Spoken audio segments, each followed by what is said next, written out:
Olá, meus irmãos, graça e paz. Nós estamos aqui em mais um podcast da Secretaria-Geral de Missões. Para mim é um grande privilégio estar aqui com homens que têm servido a Deus ao longo dos anos no campo missionário, e nós queremos ter um bate-papo aqui muito especial e queria que você participasse com a gente nesses próximos minutos. Estou aqui com o pastor Daniel, pastor da Igreja Metodista Wesleyana na Espanha, pastor Fabrício, pastor também da Igreja Wesleyana em Portugal, e o pastor Arturo, que é pastor da nossa igreja na Argentina. A gente vai ter um momento aqui muito descontraído, queria que você participasse com a gente, é uma alegria estar com vocês. Pastor Fabrício, e aí, filho, como é que tá sua caminhada, seu tempo no campo missionário? A gente tem acompanhado seu ministério aí na África, agora um novo desafio na Europa, outro continente, outro país. Como tem sido esse desafio aí? Primeiramente, querendo cumprimentar a todos aí, um beijo do preto. Foi uma grande experiência em Moçambique, né? 8 anos naquela nação. Eu já nem me considerava mais brasileiro, né? Eu dizia que eu era um africano que nasci no Brasil. E aí Deus liberou uma palavra 6 anos atrás sobre a Europa no meu coração, sobre uma proposta de um avivamento, que Deus iria gerar um avivamento naquela nação, e Ele me convidou a fazer parte, eu disse sim. E eu tinha um preconceito com a Europa, a minha visão de Europa era completamente diferente. Para mim, que já vivia um contexto missionário há 17 anos, quem estava na Europa não era missionário. Eu tinha um preconceito. E quando eu me deparei com aquela realidade, eu vi que hoje, se for botar na balança, a Europa precisa de mais missionários do que a África. A África, ela foi evangelizada, não discipulada, porque as pessoas foram missão a curto prazo. E a Europa hoje é um desafio missionário. Mas a gente tem visto o que Deus está fazendo. E a gente está muito feliz em ver a proposta do Senhor, que é uma realidade. Ele quer fazer um avivamento, Ele quer fazer coisas extraordinárias. E a gente é um privilegiado dele ter olhado para o improvável e dizer, vai lá que eu quero fazer. Ele continua falando através da mula. Amém. Você está em qual igreja? Qual país? Eu tô em Portugal, estou em Faro, que é extremo sul de Portugal. As nossas outras igrejas estão 2 no centro e o restante está no norte de Portugal. Então eu estou lá isolado junto com Lagos, fica 85 quilômetros de Faro, a mais perto é 85 quilômetros de mim. E a gente está lá. Amém. É um trabalho de revitalização de uma igreja, né? Como é que tem sido esse tempo aí lá? Sim, nós chegamos numa igreja que o pastor morava a 85 quilômetros da igreja, então ele não conseguia desenvolver de fato um pastoreio local, então ele ia mais, às vezes aos domingos, e era um desafio para ele. Ele foi um guerreiro de manter aberto, né? Mas quando a gente chegou tinha 8 pessoas. Eles já estavam numa perspectiva de núcleo familiar que nem queria mais crescer, porque aquele convívio já estava gostoso para eles. E aí a gente chegou, ligou o modo trator lá. E os irmãos ficaram um pouco em choque, porque a gente chegou, a gente não conseguiu casa para ficar. Então eu morei 2 meses na sala das crianças. E foi um desafio, porque eu saí de Moçambique, mas Moçambique não saiu de mim. Eu tomava banho de bacia na aldeia, eu fui tomar banho de bacia na Europa. Mas a gente revitalizou o templo, revitalizou a mentalidade, e hoje a gente já está com 5 GCLs funcionando, Amém. Uma frequência de 45 pessoas em 6 meses de trabalho. Isso, para quem entende a realidade de Europa, é um avivamento. Sim.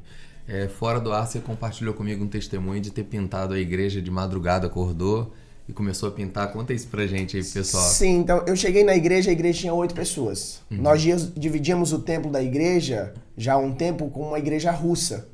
Então a igreja russa alugava por 150 euros por mês, usava toda a nossa estrutura que tinha, não era muito, mas era o que tinha, e aí eles juntaram um dinheiro daquele para tentar fazer alguma coisa no templo. Então quando eu cheguei, a igreja não tinha caixa, mas tinha uns 1.000 e poucos euros da igreja russa, dos aluguéis que a tesoureira tinha guardado.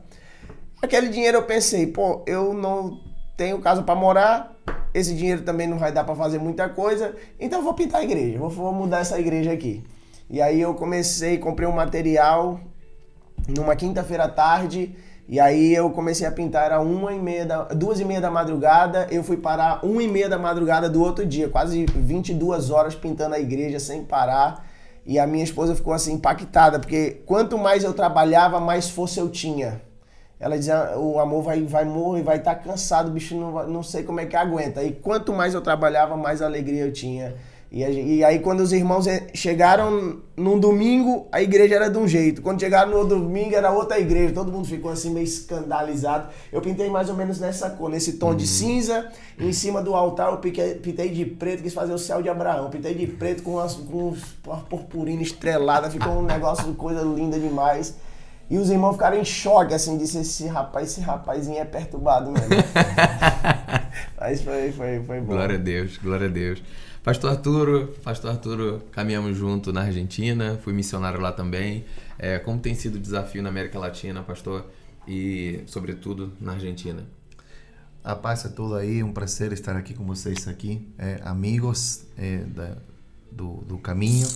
Então, pastor Roberto, tem sido abençoador esses últimos anos, sobretudo depois da pandemia, né, que muitos pastores eles começaram a fazer conta, né, de como que continuaria a igreja aqui na América Latina, né? Deus tem abençoado a igreja Metodista Boliviana em Buenos Aires. A nossa igreja faz 8 meses que está num novo local e a gente está num processo de revitalização. Temos crescido em todas as áreas, mas o que eu quero destacar é o crescimento na qualidade de serviço da igreja. A igreja ela está na sociedade para ela impactar, ela precisa ser uma igreja intensa e eu diria até que ela tem que provocar algumas coisas, né? A sociedade muitas vezes ela está no mundo dela, né? Na vida das pessoas, e a igreja ela está aí para fazer a diferença. A gente tem sido aqueles que temos chegado naquele bairro, um bairro que não tinha igreja. Quando nós chegamos aí, os vizinhos aí, eles começaram a perguntar quem que é a igreja que está chegando, quem que é o pastor. Na semana a gente já começou a visitar os locais, os donos dos restaurantes, os comércios que estão perto.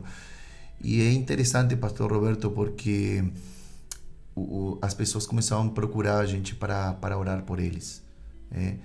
E eu sei que as pessoas estão interessadas em ouvir uma palavra de esperança. Eu volto a falar a respeito disso. A pandemia ela deixou uma marca na sociedade e é a nossa vez. É a vez da igreja se posicionar, e aquilo que a gente está fazendo aí, né, em Buenos Aires. A Igreja Wesleyana ela tem trabalho em Formosa, né, onde eu pastoreei, na capital. Além disso, você está supervisionando o campo do Uruguai também. Como tem sido esse desafio aí nessa parte extremo sul da América Latina? Os uruguaios são irmãos, né, dos argentinos, né? Sim. Então a gente tem muita coisa em comum e é uma honra servir o Uruguai. Sinceramente, eu abracei o Uruguai, eu me identifiquei no início. Os obreiros que estão lá são os meus, em espanhol fala companheiros de trincheira, né? Aquele que está na batalha, que está junto com você aí. E eles têm servido com muita excelência, com todos os recursos que eles têm, mas eles têm feito um trabalho de excelência, acima do que é bom, né? E Deus tem preparado coisas aí para a gente aí. O desafio é, minimamente a gente está indo uma vez por mês. Eu estou levando ou a minha família, seja minha esposa, a missionária Cristiane, ou uma parte da equipe da liderança da igreja local de São Francisco Solano. Hoje, da capital, a gente tem lá ajudado no treinamento de obreiros, e a gente está avançando muito no que o registro da igreja metodista wesleyana lá no Uruguai. Deus tem aberto porta, Deus tem colocado pessoas que com sua profissão eles têm contribuído para que o caminho seja mais não sei como seria em português, mais fácil, né? Seria Sim. Mais simples para Sim. chegar a essa documentação. Pastor, a nossa igreja tem um trabalho na capital, né, federal. A gente percebe que a cultura, até a evangelização na capital federal é totalmente diferente na província, né? Eu fui pastor da província e eu sei como os portenhos, a igreja portenha, as pessoas que estão aí na capital de Buenos Aires são diferentes. como tem sido esse desafio de plantar a igreja aí, né? Porque nós temos um templo onde vocês estão fazendo algo extraordinário para a realidade, do mesmo jeito que o pastor Fabrício falou sobre a realidade lá de Portugal e essa questão estética da igreja, e eu tenho acompanhado esse desafio de vocês aí no Templo Novo. Como tem sido isso daí? Gente, isso é tremendo, que estamos cuidando de duas igrejas. São dois contextos totalmente diferentes. São Francisco Solano, ele está a 40 quilômetros da capital, e o pessoal de São Francisco Solano, ele gosta, por exemplo, de estar na casa, ele gosta da visita do pastor, o chimarrão. Já o portenho, ele não é tão assim, ele é mais fechado, não gosta muito de visita. Em geral, o pessoal que mora em Buenos Aires, ele gosta muito, o pastor, se ele vai visitar, ele tem que agendar. Você não pode chegar na casa do irmão, bater a porta e estou chegando aqui, né? E o pessoal da Buenos Aires, da capital, ele gosta muito do café, no restaurante, ele gosta muito de sair na praça. Então a gente tem que se adaptar, né? O princípio, a palavra é a mesma, mas a gente tem que conhecer como que podemos chegar ao coração dessas pessoas. O portenho, ele tem essa característica dele ser...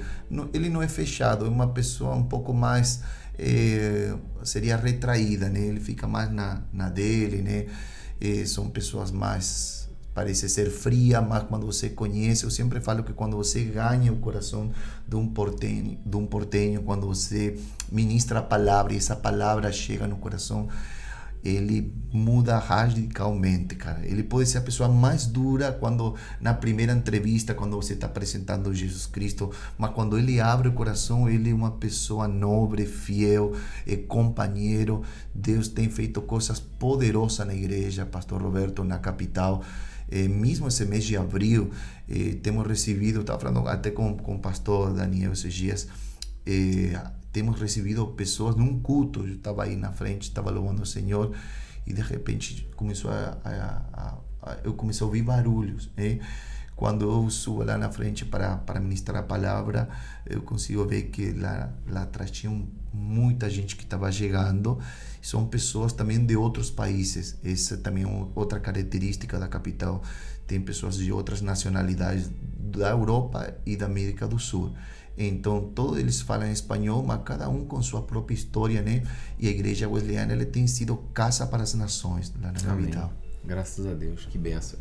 Pastor Daniel tem servido ao Senhor na Europa, Espanha, já serviu em outro tempo lá, né, pastorzão? Já foi para lá um tempo anterior. E como tem sido esse desafio atual, até comparando com o anterior? Você percebe que mudou alguma coisa? A Europa mudou a forma da missão? Como tem sido esse segundo momento seu na Europa? É o que o pastor Arturo falou, são contextos totalmente diferentes, né? Eu servi 4 anos na Bélgica e agora estou na Espanha. Sim. Então é um contexto árabe muçulmano na Bélgica e agora um contexto tradicional católico na Espanha. E é bem o que o Fabrício falou, né? É interessante porque a gente tem uma ideia do missionário na Europa totalmente distorcida.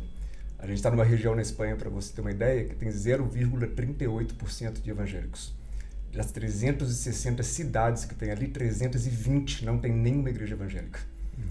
Então, assim, o desafio ele é grande, mas, por outro lado, eu tenho visto de uma maneira muito clara, assim, o que o Fabrício falou, a palavra, ela converge, né, com vários pastores amigos que a gente tem na Europa, de um pré-avivamento. Eu creio que a Europa está vivendo um pré-avivamento, algo vai ser despertado naquele continente, vai ser poderoso. E assim como a Inglaterra viveu um avivamento, né, onde as pessoas estavam ali, grande porcentagem das casas eram prostíbulos, prostitutas, pessoas desempregadas, e houve um avivamento naquele lugar num contexto totalmente improvável. Eu creio que assim também vai ser na Europa. Num contexto improvável, Deus vai fazer uma grande mudança que vai ali trazer uma nova realidade espiritual para aquele continente, e que ali sim, assim como foi lá atrás, vai ser um exportador de missionários. Sim. O pastor Arturo falou algo que está acontecendo lá na Igreja de Buenos Aires, que é essa questão da diversidade cultural, né? A gente já conversou sobre isso, que lá em Badajoz também tem um pouco disso, né? Tem. De pessoas de outras nacionalidades na igreja. Como que é Como que é ser igreja? Parece que o apóstolo Paulo ele vive um pouco isso na igreja de Corinto, né? De ter pessoas de vários lugares, é uma metrópole. Como tem sido essa experiência de pastorear pessoas de vários lugares do mundo? Eu acho muito legal. Eu acho muito legal, porque assim, a gente tem 11 nacionalidades na igreja. Então, assim, são 11 culturas diferentes, 11 tipos de criação diferente, forma de ver o mundo diferente. E assim, para mim é um privilégio. Às vezes as pessoas falam assim, é difícil lidar. Talvez tenha ali um detalhe ou outro, mas é gostoso, né? Você está chegando em 11 países, né? A gente não sabe o que vai ser gerado ali. Eu, como amo missão transcultural, então eu gosto de viver a cultura de cada um. É uma pessoa que leva um prato típico de um país, outra pessoa que leva ali vai viajar e traz uma lembrancinha para... É muito legal. Né? Já viveu alguma coisa que você vê que foi um choque de cultura? Alguma coisa assim, lembra de... Rapaz, então, na Espanha hoje, o que acontece? A Espanha hoje, ela é extremamente liberal para algumas coisas. Então, por exemplo, hoje na Espanha, antes de vir para o Brasil, a gente estava conversando com a professora na escola e eles tiraram uma aula de religião numa ONG lésbica que era financiada pelo governo para ensinar você a ter prazer. A pessoa do mesmo sexo provavelmente entenderia você melhor e se não entendesse, você procurasse sexo com animais. Então, assim, hoje os adolescentes da igreja falam que o estranho é a pessoa que tem um relacionamento com o sexo oposto, porque o normal já é do mesmo sexo. Por outro lado, quando entra no contexto de igreja, de religião, ele é extremamente liberal. Por quê? A Igreja Católica na Espanha, ela teve um momento muito duro, que foi da Inquisição, depois teve uma ditadura. Então, historicamente, ela foi afastada da população. Então, o sacerdote evangélico, e católico, cristão de maneira geral, ele é visto como alguém inacessível. Alguém que tem um padrão de santidade altíssimo e que vai querer colocar um peso sobre a sua vida. Então, nessa desconstrução de um evangelho acessível e simples para uma mudança de mentalidade, ela é um pouco mais difícil, né? Porque, por exemplo, quando você vai... Eu tenho tatuagem, né? E aí eu estava conversando com um rapaz, ele falou, como é que você é pastor de tatuagem? Daí é admissível, né? E depois o outro já falou que foi na igreja porque viu que eu tinha tatuagem. Então, assim, é uma desconstrução, porque assim, a gente colocou tantas barreiras para acessar o reino de Deus, que foi construído isso historicamente na Europa, que agora a gente está tendo que desconstruir tudo. E não é só derrubar, porque quando você vai demolir uma casa para construir uma nova, você tem que derrubar e tirar o entulho e fazer uma limpeza. Tirar o entulho nem sempre é tão fácil. Então, é um processo que demanda tempo, né? Então, por exemplo, a gente tem 11 nacionalidades na igreja. Os adultos, a grande maioria deles são imigrantes, né? Já tem um bom número de espanhóis, mas a grande maioria imigrantes. Porém, a nova geração já é de maioria espanhola. Então, é um processo de transição, acessando o povo e comunicando um outro evangelho, né? E eles estão vivendo assim, um tempo muito bacana. A gente tem visto nesse sentido. Agora, é um processo lento, não é da noite para o dia. Mudar uma mentalidade, não só lá como aqui, em qualquer lugar, demanda tempo. E é um processo que a gente tem que estar disposto a enfrentar, né? E sem negociar a verdade. Por quê? Porque a partir do momento que a igreja ela negocia a verdade, ela deixa de ser igreja. Então, por exemplo, eu estava compartilhando com os irmãos aqui, na nossa cidade, por exemplo, Badajoz, já tem igrejas aceitando, por exemplo, homossexuais sendo batizados e com unha pintada e os lábios pintados, distribuindo oferta. Um outro pastor falou que fez o casamento de um membro só no religioso, porque espiritualmente, emocionalmente já estava separado.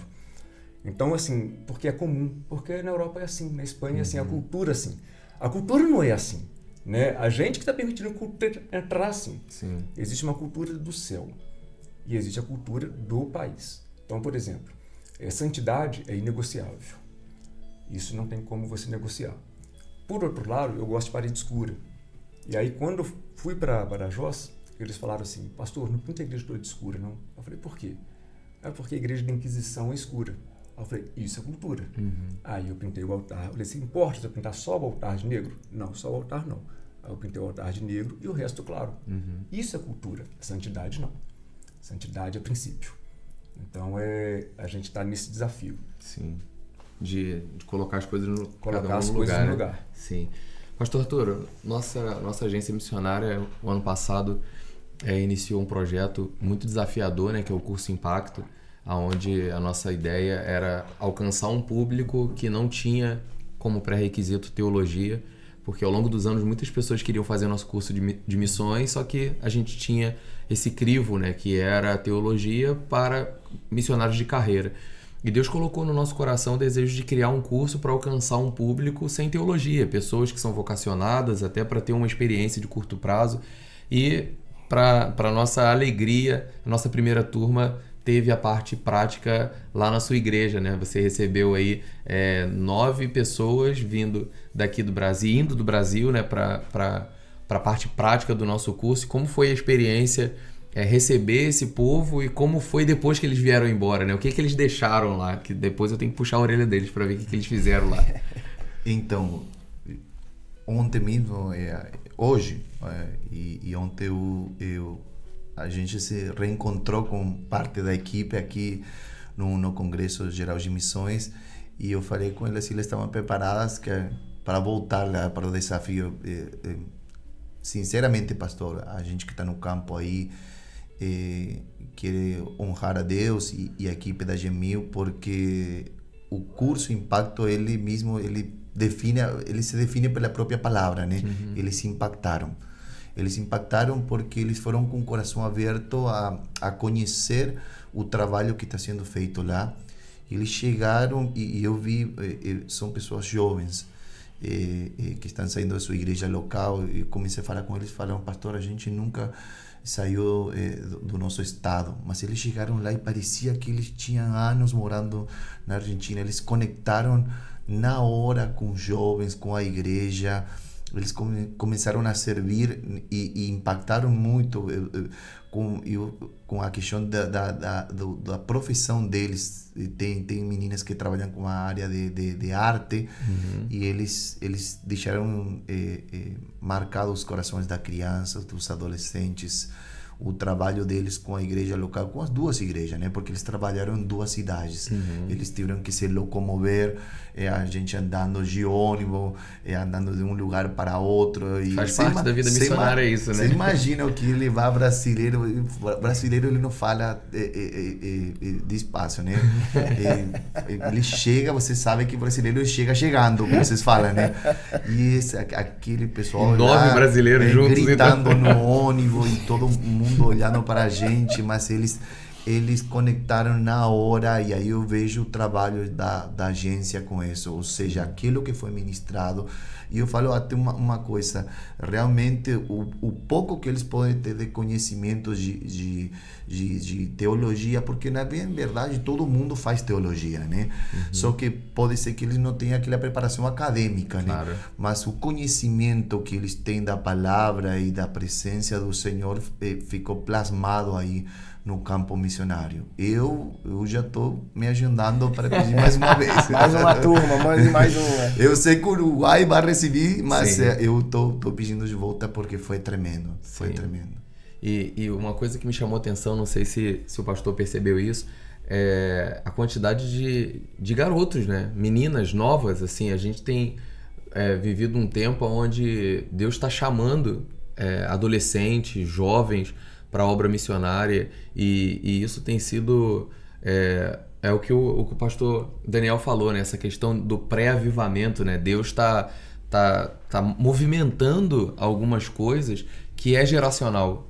Deus está levantando uma nova geração, porque nós estamos vivendo um tempo de trazer de volta os nossos missionários, né? Isso está acontecendo no Brasil. Se tratando de Brasil, o grande boom de missões no Brasil é década de 70, década de 80, e essa galera que foi nessa primeira levada, eles estão voltando. Muitos morreram no campo, muitos estão voltando por questões de família, questões pessoais, de saúde. Quantas pessoas não estão voltando? E aí? A gente precisa levantar uma nova geração para substituir esse povo e até para novos desafios, né? Eu tenho um filho, né? Ele tem 6 anos e eu já digo que ele é vocacionado e os desafios do João daqui a alguns anos vão ser muito maiores do que o meu quando eu fui para o campo.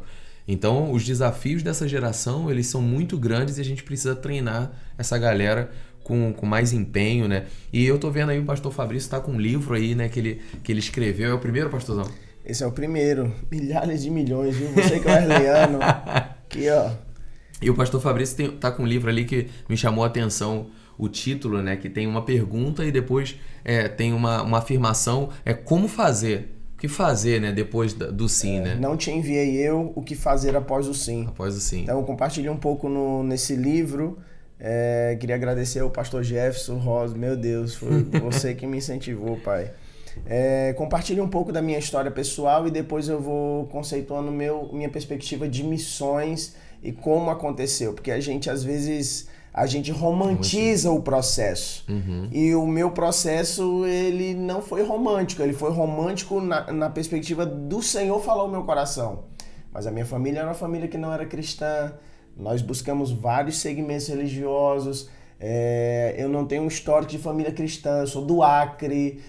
As possibilidades de crescimento, de estrutura muito inferior comparado a outras histórias. E Deus pegou realmente uma pessoa improvável que ouviu a voz do Senhor e eu te chamei para as nações. E aí ele foi me direcionando ao longo de todo o processo e o processo não foi fácil. Então eu vou compartilhando, né, o quão importante é a dependência de Deus em relação à sua vocação. Então não foi por cair de paraquedas, não foi por ter alguém que me favoreceu, alguém que me botou debaixo do braço. Em todo o processo foi Deus. E tudo que eu vivi até aqui foi o Senhor. Amém. Então eu compartilho um pouco disso no livro e também compartilho um pouco da experiência do meu primeiro tempo na África, que eu morei numa aldeia chamada Chiakelani, 30 quilômetros de qualquer coisa. Foi o tempo que eu menos tomei Coca-Cola na vida, porque para comprar uma Coca-Cola era 60 quilômetros, pastorzão. Para pegar a van para ir e voltar era 4 horas. Eu digo, eu nem gosto de Coca mais. Pastor Daniel, como tem sido a tua experiência aí no despertamento de vocacionados? O pastor também está supervisionando alguns campos ali na Europa, novos desafios, Paris, Genebra, lugares assim que são vistos como lugares turísticos, né? Existe a beleza da Suíça, da França dentro do contexto europeu, e a gente tem homens, famílias, né, que estão servindo a Deus lá, pessoas que foram vocacionadas. Como tem sido essa experiência aí de treinar vocacionados? No meu contexto de Europa, tá fácil, porque eu só trabalho com amigo, né? Trabalhar com amigo é fácil, e homens de Deus, né? Então, eu estava até compartilhando com o pastor Arthur esses dias, eu falei assim, a gente ali é um grupo de amigos, não tem um mais que o outro, a gente está ali porque o que mais mata missionário hoje no campo é a solidão. Sim. Então, é saber que tem alguém ali por você, né? Eu acho que mais importante que qualquer coisa é a gente saber que vai ter alguém para te ouvir num dia ruim, que vai poder se locomover ali com mais facilidade para poder estar encontrando uns aos outros. Então a gente, na Europa, é um grupo de amigos. Com relação à formação de obreiros, assim, é o que eu amo, né? Assim, eu falo que eu não sou amo teologia, estava até compartilhando com o pastor Arturo, eu não sou o acadêmico, mas eu sou o cara que põe enxada na sua mão, né? Vamos fazer? Vamos embora? Tamo junto? E é, assim, a parte que eu mais amo. Eu acho que, assim, que hoje, principalmente no campo missionário, tem muito missionário Nutella, sabe? Falta realmente homens de Deus que estão dispostos a se sacrificar em prol de uma geração que vem após nós. E assim, eu creio nisso e a gente trabalha intencionalmente nesse sentido. Pessoas vocacionadas e que, assim, e que estão dispostas como o Fabrício falou, que ficou 2 meses no quarto, sem banheiro. Sabe, alguém que, assim, eu tenho uma palavra e vai acontecer sim ou sim. O meio do caminho não importa. Eu sei que no final vai acontecer aquilo que o Senhor falou comigo. E muitas pessoas se frustram, se machucam, ou as coisas não acontecem da forma que esperava e voltam. E assim, então, formação de obreiro para mim é o quê? É prática. você pegar e assim, cara, a gente tá junto, vambora, e trabalhar realmente com obreiros sangue no olho, sabe? Amém. Eu acho que isso é o que está carente mais no campo hoje, né? A gente estava falando que Deus nunca pediu ovelhas, né? Ele pede trabalhadores. Então, falta mais gente se apresentar. Gente boa, Sim. sabe? Tem muita gente ruim já. Os bons estão perdendo espaço. Verdade. Gente, não estava no script, mas eu queria que a gente pudesse fazer fazer uma pergunta pro outro. Fabrício pode escolher um e fazer uma pergunta, pastor Arturo pode fazer, e assim sucessivamente, e a gente vai encerrar desse jeito. Fabrício, quer fazer pergunta para quem? Pode fazer para qualquer um, uma pergunta ministerial. Eu quero fazer pro pastor Arturo. Qual foi, no seu momento de maior dor, o que fez o Senhor permanecer? A certeza de que o Senhor está comigo. Eu tenho um texto que é Josué capítulo 1, versículo 7. Seja forte e muito corajoso. Não se desvie nem para a direita nem para a esquerda, porque eu estarei contigo e eu te farei prosperar no seu caminho. Glória a Deus. Amém. Arturo, pode fazer a pergunta para alguém? Não, eu quero fazer uma pergunta para o Daniel aí a respeito daquela questão, como o Senhor falou que a sua igreja tem muitas pessoas de diferentes nacionalidades. Como que tem sido a igreja espanhola para receber essas pessoas, sobretudo a respeito dos latinos?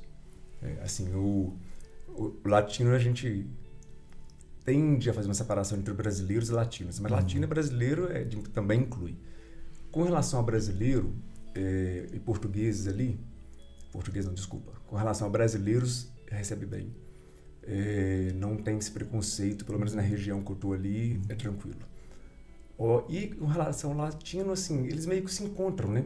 Porque, assim, você como argentino também sabe que, assim, por exemplo, por mais que sejam características diferentes, por exemplo, o colombiano ele tem uma personalidade, o boliviano tem outra personalidade, o peruano tem outra personalidade, o venezuelano outra, mas, assim, normalmente eles imigraram, né? Então, eles meio que se encontram, assim, entre si e tem uma característica, assim, de estar se conectando. Então, tem, assim, uma certa facilidade de estar entre eles. E o fato de eles terem um espanhol nativo, né? Então, e com o sotaque diferente do espanhol, que também é bem diferente do espanhol da Espanha, facilita tudo para eles, assim, essa comunicação. O espanhol, assim, tradicional, ele encontra talvez um pouco, não de resistência, mas de dificuldade. Por quê? Porque muitas vezes os latinos, aí eu incluo os brasileiros principalmente, eles chegam e querem mudar a cultura, né? Então, assim, quer impor sua cultura. Como você falou, o brasileiro chega chegando, né? Então, assim, na verdade, ele é o visitante, né? É um hábito que eu tenho de fazer sempre para os espanhóis da igreja, assim, você se sente na sua terra, estando na igreja? Tem alguma coisa que você entende que não faz sentido? Porque eu não quero que você seja um imigrante na sua casa, né? Então, quando a gente entende isso, eu acho que fica mais fácil. E se você está disposto a isso, então o espanhol te recebe bem. A região que eu estou também ajuda, Arturo, porque, assim, como é uma região pequena, cidade do interior, eu lembro quando eu fui para a Espanha, eu comecei a pesquisar sobre Badajoz, que eu nunca tinha ouvido falar sobre Badajoz. E, assim, entre alguns textos que eu achei, fala assim que a melhor coisa de Badajoz é o seu povo.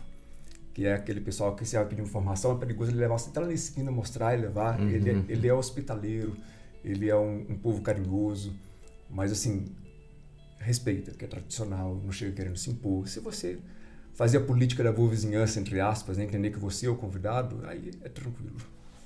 Amém. Pastorzão, faz a pergunta, pro.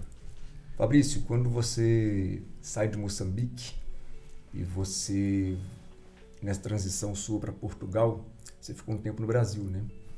E aí, assim, como é que você vê o olhar da igreja brasileira, por exemplo, falando aqui, entendendo que nós estamos gravando um podcast para o Brasil, com relação ao missionário que está em transição e chega no campo? Ele acha que ele deixou de ser missionário ou ele continua sendo?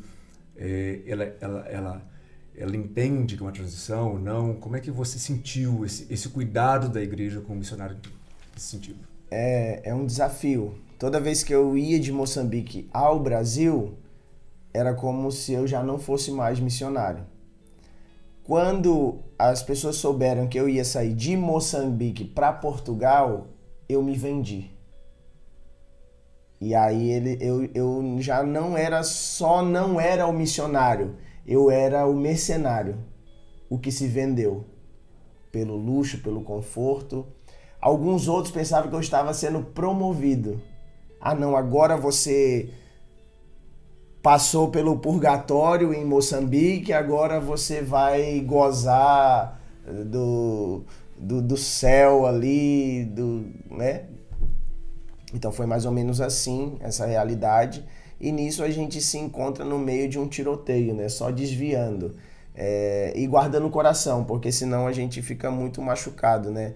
Da pessoa não entender que o que moveu você não foi um desejo ou uma aspiração ministerial ou conforto, mas foi uma palavra, né? Então as pessoas não entendem isso, elas julgam a tua ação pelo próprio coração. Só que só quem conhece o meu coração sou eu e o Senhor. Mas as pessoas te julgam pela própria maldade. E aí elas te sentenciam. E nisso elas acabam fazendo o quê? Elas lançam um saco de penas de cima de um prédio. E as penas se espalham e não tem como juntar mais. E aí vai espalhando. E nisso tudo a gente sofreu bastante nessa transição por causa disso. Mas a gente sempre vai com alegria e liga o hashtag Trator Tá On e vamos pra cima. É interessante, gente, que isso passa também um pouco pela falta de conhecimento que às vezes até o povo cristão tem da missão, né? As pessoas, elas quando você pensa que a África é pior que a Europa, ou que você foi promovido, você vê uma falta de conhecimento mesmo, né? Da questão do desejo de Deus de alcançar todos os povos da terra. Deus quer alcançar o europeu, como quer alcançar o africano, como quer alcançar o brasileiro. E ainda a questão, como o pastor Daniel falou, né? Olha a porcentagem de cristãos que tem na região onde ele serve. Talvez tem menos cristãos onde ele está servindo em alguns contextos africanos. Então tem essa falta de conhecimento até um pouco mais técnico dessa questão global é um problema. E para mim foi um privilégio conversar com vocês aqui, amigos, como o Daniel falou, né? Nós somos amigos de missão. Deus tem nos dado um tempo muito proveitoso de caminharmos juntos, de aprendermos juntos, e isso tem sido talvez o combustível para a gente, né? De saber que não estamos sozinhos, que tem outras pessoas que servem, pessoas que estão entregando suas famílias também para o campo, para servir a Deus. Muito obrigado, gente. Que Deus abençoe vocês, que Deus abençoe vocês aí na África, América Latina, o pastor Arturo, o pastor Daniel lá no contexto de Espanha, o pastor Fabrício em Portugal nesse novo desafio. Que Deus te abençoe, meu irmão. Para nós foi uma grande alegria poder conversar aqui com os nossos missionários. Continue assistindo os nossos podcasts, certamente terá uma conversa muito proveitosa com outros missionários e você vai ser ricamente abençoado por essas conversas. Que Deus te abençoe, fique com Deus.